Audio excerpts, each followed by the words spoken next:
কি যে মজা, কি যে মজা, ইয়াতে হ'ব আমাৰ সাধুৰ বজাৰ, ইয়াতে হ'ব আমাৰ সাধুৰ বজাৰ। উমলিম আমি সাধু ঘৰত, কথাৰ সুৰৰ যাদু ঘৰত, উমলিম আমি সাধু ঘৰত, কথাৰ সুৰৰ যাদু ঘৰত।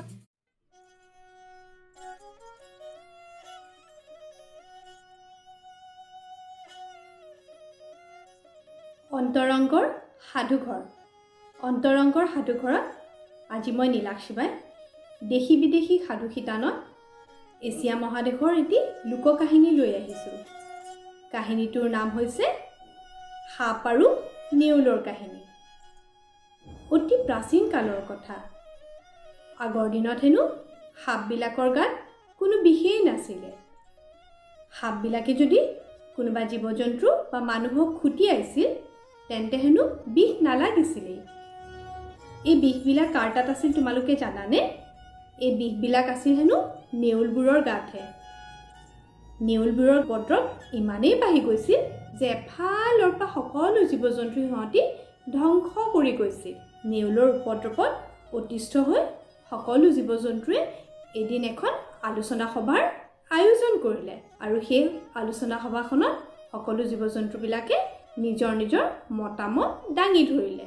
তাত উপস্থিত থকা শহাপহুটোৱে বনৰ ৰজাৰ ফালে চাই ক'লে, মহাৰাজ, এই নেউলবিলাকৰ উৎপাত যে ইমান বাঢ়ি গৈছে, আপুনি কিন্তু ইয়াৰ কিবা এটা উপায় কৰিবই লাগিব। বনৰ ৰজাই শহাপহুটোৰ কথাত সঁহাৰি জনাই ক'লে, হয়, তুমি ঠিকেই কৈছা, ইয়াৰ কিবা এটা উপায় কৰিবই লাগিব। তেতিয়া তাত উপস্থিত থকা সাপডালে মাত লগালে, বন্ধুসকল, তোমালোকে ভয় নকৰিবা, মোৰ তাত এটা ডাঙৰ বুদ্ধি আছে। মই কাইলৈ ৰাতিপুৱাই নেউলটোৰ ওচৰত গৈ তাৰ তাত যে বিষৰ জুলুঙাটো আছে সেই বিষৰ জুলুঙাটো লৈ আনিমগৈ। কি কৰিব লাগে ময়ে কৰিম, তোমালোকে কেৱল মোৰ ওপৰত বিশ্বাস ৰাখা।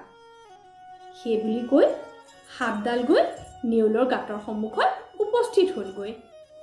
নেউলটো গাঁতৰ পৰা ওলাই যেতিয়া সাপডালক দেখিলে সি আচৰিত হৈ সুধিলে, কোন তুমি, কিয় আহিছা? তেতিয়া সাপডালে ক'লে, মই তোমাৰ কাৰণে এটা গোপন বাৰ্তা লৈ আহিছোঁ। নেউলটোৱে আকৌ সুধিলে, গোপন বাৰ্তা? কেনেকুৱা ধৰণৰ গোপন বাৰ্তা? সাপটোৱে উত্তৰ দিলে, এই যে বনৰ জীৱ জন্তুবিলাকে তোমাৰ হৈ এটা ষড়যন্ত্ৰ ৰচিছে। নেউলটোৱে সুধিলে, ষড়যন্ত্ৰ?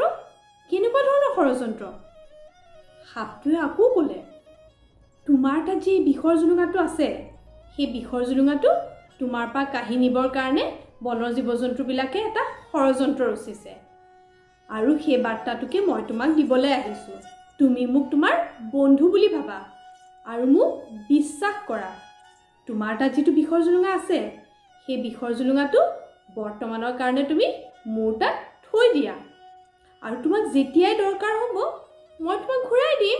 নেউলটোৱে ভাবিলে, সাপটোৱে কথাটো ঠিকেই কৈছে। মই যদি মোৰ বিষৰ জুলুঙাটো সাপডালৰ ওচৰত থৈ দিওঁ, যেতিয়া মোক দৰকাৰ হ'ব সিটো মোক ঘূৰাই দিম বুলি কৈছে। সেই বুলি ভাবি নেউলটো সাপৰ কথা ভুল গ'ল আৰু তাৰ তাত থকা বিষৰ জুলুঙাটো সাপডালক দি দিলে। সাপডালক আৰু কোনে পায়? বিষৰ জুলুঙাটো পাই সাপডালে টপককৈ গিলি পেলালে। নেউলটো আচৰিত হ'ল, আকৌ আচৰিত সুধিলে, আৰে আৰে আৰে, এয়া আকৌ তুমি কি কৰিলা? বিষৰ জুলুঙাটো গিলি পেলালা যে? সাপডালে মিচিকীয়া হাঁহি এটা মাৰি সেই জেগাৰ পৰা উধাও হ'ল। সাপডাল গৈ জীৱ জন্তুবিলাকৰ ওচৰ পালেগৈ। জীৱ জন্তুবিলাকৰ ওচৰ পোৱাৰ লগে লগে জীৱ জন্তুবিলাকে সাপডালক দেখি সুধিলে, আনিলানে নেউলৰ ওচৰৰ পৰা বিষৰ জুলুঙাটো?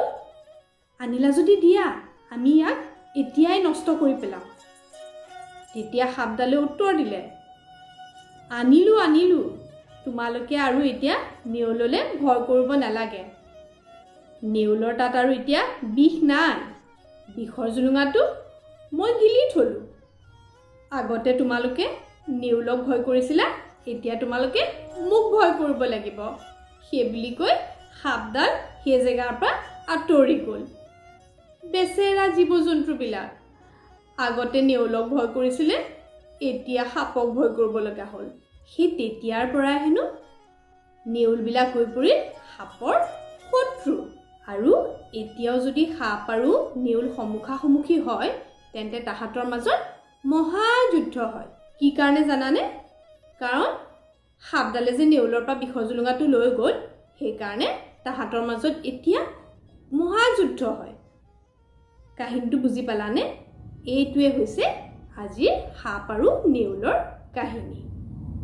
To subscribe, tap on the subscribe button, hit on the bell icon. নমস্কাৰ, মই হলো তৰা।